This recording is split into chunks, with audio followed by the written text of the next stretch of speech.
Mass Effect is a trilogy well known for its great story, engaging gameplay, and a whole heap of memorable cast of characters.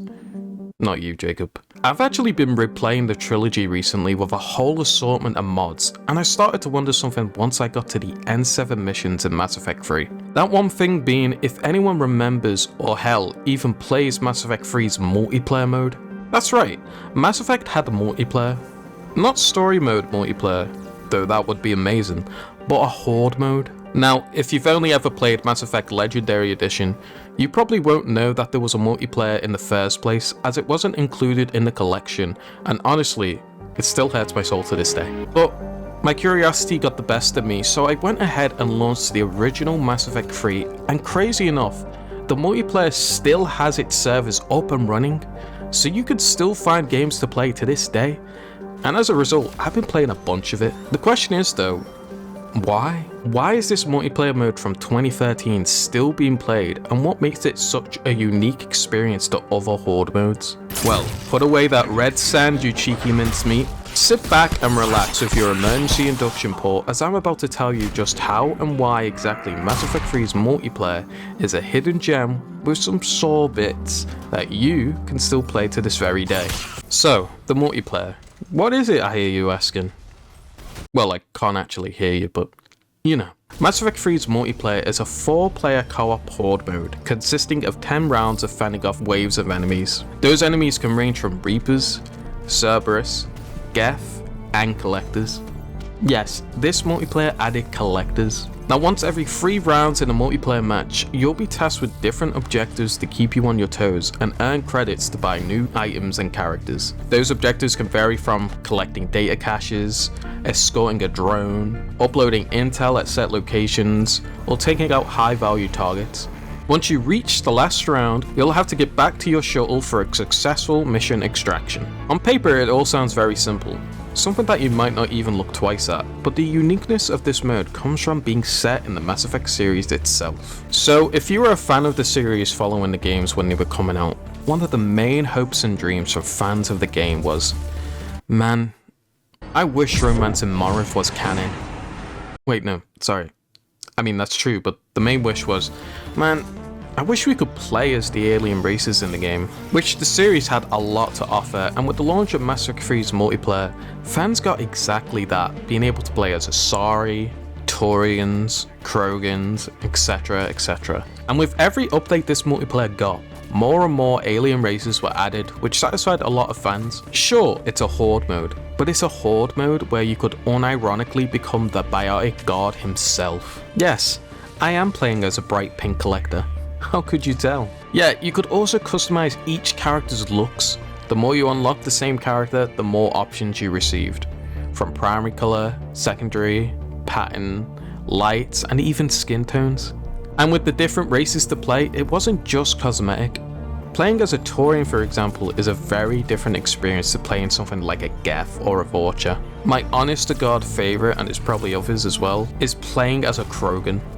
Nothing beats just running around and hitting the enemies with your gun, which also makes you even stronger every 3 kills. It makes me sit and think, man, I really do understand why Krogans want to headbutt everything in sight. I mentioned this before, but you see a Volus in single player and think, yeah, he ain't nothing. But then you see this absolute unit and all of a sudden, I'm protesting for these guys to have a seat on the council. I think the only thing that's truly missing from this multiplayer is being able to play as a Hanar, dual-wielding carnifexes. Like, come on. This multiplayer also received a ton of different maps spanning across the whole galaxy, with the more notable ones being the hazard maps, which ranges from Firebase Ghosts and Acid Rain, Firebase Giant set at night, Firebase Reactor with its reactor meltdown, this one being activated by the player to deal heavy damage to enemies. Just don't get trapped in there too. Oh, that's gore. That's gore of my modern cosplay. Firebase Dagger and its occasional Sandstorm, Firebase Glacier with a collector Seeker Swarm, swarming around the map. You see what I did? Sure, whatever. And finally, Firebase White with a blizzard coming in every so often. Mass Effect 3's multiplayer also had 4 main difficulties: Bronze, Silver, Gold, and I play the Broken Script unsafe version mod on Minecraft, better known as Platinum.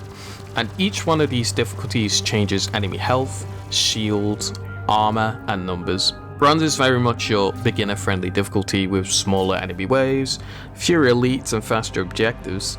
Silver adds tougher variants, like Centurions and Hunters, and demands just a wee little bit of teamwork to survive. Gold is where coordination, gear, and stronger builds starts to come into play, with enemies hitting harder, objectives becoming more chaotic, and revives are pretty risky.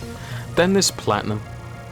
Holy shit, Platinum. This difficulty is actually insane. Mainly because it mixes enemy factions together and throws in elite units right from wave 1. You have to have an insane build and really good communication in this difficulty, otherwise you are done for. Though you do get a hefty payout of credits from completing a game on this set difficulty. My contribution to this difficulty though is very minimal. Also, shout out to that old glitch where you could turn any weapon you had into the missile launcher and just one-shot everything in the game. Thank you for existing. You unlocked the Krogan Warlord for me back on the Xbox 360. Now, the progression of the multiplayer was an interesting one. Leveling up characters was fairly straightforward and was similar to how it was in single player. Though instead of the cap being level 60, it was 20 instead. You'd get XP for just about everything you do in a match. Killing enemies, sprees, objectives, buying me Ned Flanders on Fortnite. Anytime you were contributing to a match, you were gaining XP. Once a class you were playing had reached level 20, you received the option to promote that class, which rewarded you with N7 points and improved your Galactus readiness score. Which, if you don't know or even remember what that was, count your lucky stars. It was a big topic of contention back in 2012. So essentially, BioWare really wanted to tie together the single player and multiplayer in Mass Effect 3, and the way they did that was with the Galactic Readiness score, which directly affected your single player playthrough with your war assets, which essentially meant that it was required to play multiplayer in order to get the best possible ending, which if there's one thing gamers hate, it's being told what to do. This definitely wasn't the right decision to make, especially for a single player RPG, so people were rightfully justified in their frustration towards this mechanic. It would essentially nerf all the war assets you could gather in the single player. It was actually quite detrimental, as the original release of Mass Effect 3, if you didn't play multiplayer at all, the highest you could get your EMS was 3,750 points, which was 250 points below the requirement to unlock all the endings, which was later changed with the extended cut to being 3,100 EMS for all endings.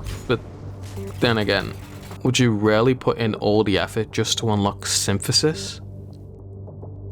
I didn't think so. I feel like making it a requirement to play the multiplayer may have showed uncertainty from BioWare that players would even play the multiplayer component of the game, and if it could stand on its own 2 feet. Which I definitely feel like it could have without being told, hey, play multiplayer, otherwise you won't see Shepard taking in a big deep breath. Man, I can't wait to see how Mass Effect 5 connects to this. Oh, that's Gore. That's Gore, my favourite franchise. But moving past unlocking all of Mass Effect 3's endings, there was another section of the progression for your long-term gameplay in the multiplayer, with the challenges section. This was something teenage me couldn't commit to completing. I was busy being afraid of girls. But this had different objectives for pretty much everything in the game. Completing an entire section would unlock you a badge and title on your nameplate to show off in lobbies. And if you want all the aura points available, focus on Biotic Mastery, okay? It's important. Playing the multiplayer now with these challenges in mind really helped me focus on certain abilities that I wouldn't have used otherwise, and it helped me discover my love for any character with a flamethrower. I've also unlocked Tech Mastery as well, which has a lot less aura to it, but I'm curious to continue playing blind and just see what mastery I complete next without outrightly focusing on one. And also, to anyone out there who has managed to complete solo mastery, are you okay? Because I'm afraid to do it anywhere past silver. The Banshee scares me. Now, in Mass Effect 3's multiplayer, you can't get anywhere in a match without a weapon. Actually, that's a definite lie, because some characters' powers make weapons completely irrelevant, but let me segue, okay? Weapons work pretty much like they do in single player, being able to rank up your guns all the way to level 10, and upgrades to level 5. And just like single player, there is a whole assortment of weapons to choose from. Aside from weapons and their different upgrades, there is also equipment you can unlock which varies from different ammo types, weapon bonuses, armor upgrades, and gear bonuses.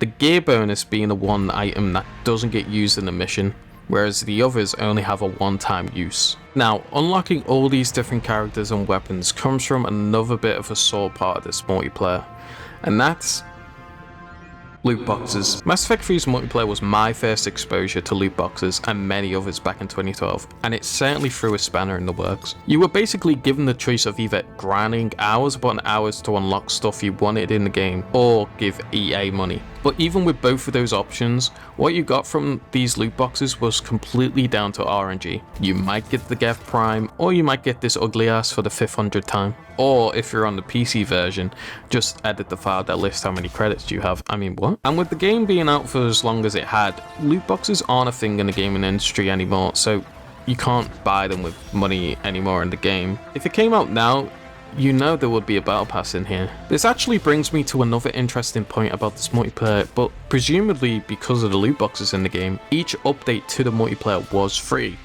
and there were a lot of different updates, which looking back now is very much like looking into how live service games are before live service even existed. It's interesting because it's very much the staple of how most multiplayer games function now. Just instead of, gambling, you're buying Krusty the Clown in Fortnite. Honestly, playing this multiplayer the last few weeks and really getting into what this multiplayer had to offer, I really do feel like the Mass Effect series has potential when it comes to its multiplayer, and this Horde mode is just a taster of how good it can be when it comes to Mass Effect and multiplayer components. When the next Mass Effect comes around, if it even does come around, because remember, EA, I think they could really expand on the multiplayer offers. It could honestly be on par with games like Halo with all sorts of different game modes, with a Mass Effect spin that really makes it all the more flavorful. The classics like Deathmatch, Capture the Flag, King of the Hill, Battle Royale, no. But all in all, Mass Effect 3's multiplayer is an absolute diamond in my eyes, and if you're a fan of the franchise, or just enjoy Horde modes in games in general, I recommend diving in and checking it out for yourself. You might just like what you find, unless you find someone maining a Batarian. You actually are vile.